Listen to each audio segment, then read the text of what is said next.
Le 2 mars 2022, les 9 organisations syndicales siégeant au CTM signaient selon leur dire, et celui du ministre de l'Intérieur, un protocole historique du jamais vu dans la maison.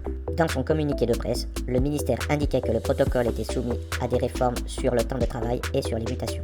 Dans son article du 2 mars, Les Échos allaient même plus loin, présentant ce protocole comme « Le programme sécurité du futur candidat Macron est suspendu au résultat de l'élection présidentielle. » Va-t-on avoir un nouvel appel au vote républicain ? Parce que c'est notre projet!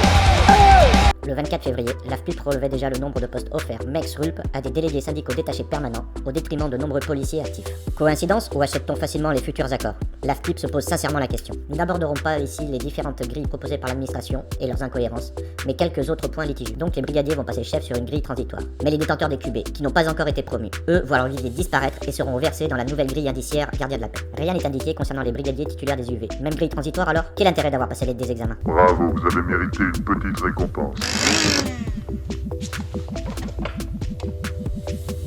L'AFPUP réclame que les détenteurs des QB passent chef également, que les brigadiers détenteurs d'UV parviennent directement à l'échelon 6 de la nouvelle grille chef, selon leur échelon, et que l'ensemble des chefs accèdent au grade de major sur les 5 prochaines années. Ce serait un minimum, surtout lorsqu'on lit entre les lignes de ce protocole. Ne vous inquiétez pas, ce que l'administration donne à droite, elle le reprend à gauche.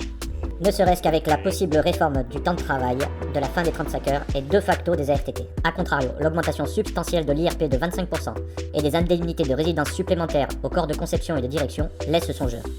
Là, il y a moins de difficultés à opérer les vannes. Nous aborderons prochainement les évolutions envisagées CRS, PJ, PTS, administratives, ainsi que le futur des mutations, le volet juridique après expertise de nos juristes, et les recours possibles ou non.